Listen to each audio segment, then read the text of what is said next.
Hi, my name is Therese Henning and welcome to my YouTube channel. Please do like, share, and subscribe. As of today, July 17th, 2025, I have 4 subscribers. So please do join our movement. We are a group of protective parents that are fighting to get our children back that have been kidnapped by the family court system or foster care, DCYF, etc. Most of us have escaped very abusive, narcissistic marriages and families. I have decided to ride my bicycle across the United States this summer in order to spread awareness for family court corruption and how that correlates to narcissistic abuse. And I am collecting footage for a documentary. So in the next 100 days, I'm going to be giving you a little bit of a video diary, day to day of what it looks like to go across country. And I'm also going to give some tips and tricks for navigating narcissistic relationships and maybe how to get out. In my story, I lost my child over 3 years ago. He was ripped out of my arms by 3 toxic family members, specifically my own mother, mother-in-law, and ex-husband. And I'm finding parents all over the country that are in similar situations. And what happened to me was so batshit crazy that I did not believe that it could happen to anybody else. But it has, and we're all finding each other.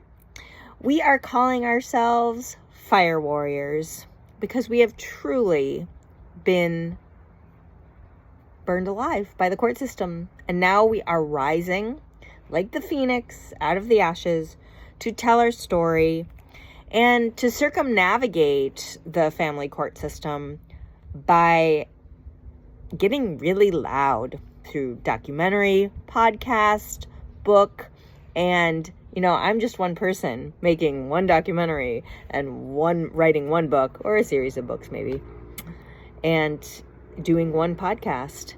And there are parents all over the world that are stepping up, deciding to not live in this matrix of lies that is parading around as justice in family court. And so here we go. Thank you for being here. And this is day 1.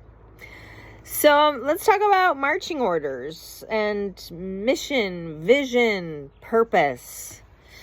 Do you have a life purpose? Do you, maybe since you were really little, knew that you were here for something really big, and you just never seemed to get the chance? You seem to have grown up in a family that was very abusive, always gaslighting you, saying that your creativity was junk, that nothing you ever did was quite good enough.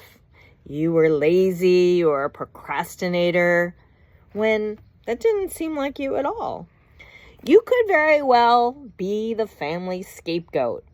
And when we're dealing with this amount of corruption and where we are in the world right now, if you were the family scapegoat, it is probably not even just for your immediate family.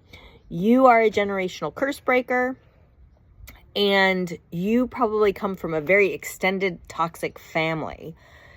And in my research on narcissism, I truly believe that we need to go no contact with our toxic family of origin. And that means cleaning up your social media pages. I think social media is a great way to get our stories out, but you're going to have all of your stalkers on there. You're going to have all of your haters. And although I don't think we can truly get rid of them, we can do a really good defensive job by blocking anyone that you think has malicious intent towards you. So I come from a very large family, and what I had to do was actually get rid of, I have 54 first cousins, so I needed to go through, Facebook was where I received the biggest smear campaign. So I needed to clean that up. So I got rid of all of my cousins and my cousins' kids and cousins' spouses, and of course all of my aunts and uncles. And we truly need to build our own family, and this is going to be of super empaths. Super empaths are the scapegoats. They are also the protective parents.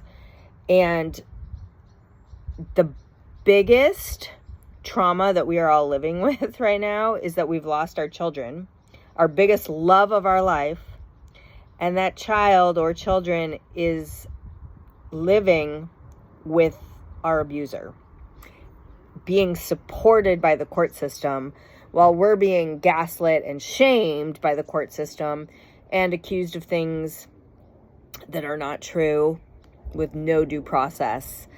And that's why I've stepped away. That's why I'm making noise by riding my bike. I did get the marching orders or pedaling orders about 2 months ago. And, God told me I cannot fail. I've been communicating with God for about 2 or 3 hours a day. I pray and meditate and write every day for about 2 decades. And I love how people that are like Christian, that read the Bible, like read all of these stories about people communicating with God and angels. But yet when they ask me, like, how did you decide to go on this bike ride? And I said, well, God told me. They're just like, ooh, you're crazy. She speaks to God. It's like we all speak to God. If you get quiet, you can speak to God too. So